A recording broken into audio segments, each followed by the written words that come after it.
S ಪ್ರಿಯ ವಿದ್ಯಾರ್ಥಿಗಳೇ, ನೋಡ್ರಿ ಇಲ್ಲೊಂದು ಪ್ರಶ್ನೆ ಇದೆ. I don't want dash to eat. ಹೌದಿದ್ಯಾ?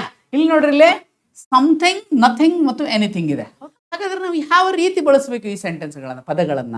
ನೋಡ್ರಿ ವಿದ್ಯಾರ್ಥಿಗಳೇ, ಒಂದು ನೀವು ಇಲ್ಲಿ ನೆನಪಿಟ್ಕೋಬೇಕು, ಇವುಗಳನ್ನ ಮಾಡೋಬೇಕಾದ್ರೆ ಏನ್ರಿಪ್ಪ ಅಂತಂತಂದ್ರೆ, ಈ ಒಂದು ಸಮಥಿಂಗ್ ಅಂತ ಇದೆಯಲ್ಲ, ಈ ಪಾಸಿಟಿವ್ ಸೆಂಟೆನ್ಸ್ಗಳು ಹೇಳ್ತಾ ಇತ್ತು ಅಂತಂತಂದ್ರೆ, ಪಾಸಿಟಿವ್ ಆನ್ಸರ್ನ ಹೇಳ್ತಾ ಇತ್ತು ಅಂತಂದ್ರೆ ಇವುಗಳನ್ನ ಏನ್ ಮಾಡ್ಬೇಕ್ರಿ, ಇಲ್ಲಿ ನಾವು ಸಮಥಿಂಗ್ ಮತ್ತು ನಥಿಂಗ್ ಅನ್ನ ಬಳಸಬೇಕು.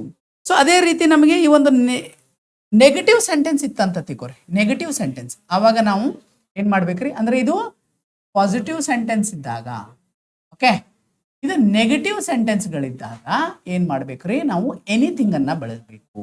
ಓಕೆ, ಈಗ ನಿಮ್ಗೆ ಗೊತ್ತಾಗ್ತದೆ ನೋಡ್ರಿ ಇಲ್ಲಿ. ಹಾಗಾದ್ರೆ ಇಲ್ಲಿ ವಿದ್ಯಾರ್ಥಿಗಳೇ, ಇದೇನಿದೆ ರೀ, ಐ ಡೋಂಟ್ ವಾಂಟ್ ಅಂತ ಹೇಳಿ ಹೌದಲ್ಲ, ಇಲ್ಲಿ ಡೋಂಟ್ ಅಂತ ಇದೆ. ಸೊ ಹೀಗಾಗಿ ನಾವು ಇಲ್ಲಿ ನೋಡ್ಬೇಕ್ರಿ, ಇಲ್ಲಿ ಏನ್ ಹೇಳಿದೇನ್ರಿ, ಸಮಥಿಂಗ್ ಅಂತ ಪಾಸಿಟಿವ್ ಸೆಂಟೆನ್ಸ್ಗಳು ಇದ್ದಾಗ ಬಳಸಬೇಕು, ನಥಿಂಗ್ ಅನ್ನು ಕೂಡ ಪಾಸಿಟಿವ್ ಇದ್ದಾಗ ಬಳಸಬೇಕು.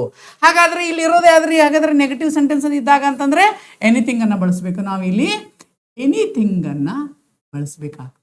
I don't want anything to eat ಅಂತ ಇಲ್ಲಿ ಸೆಂಟೆನ್ಸ್ ಬರುತ್ತೆ. ಓಕೆ.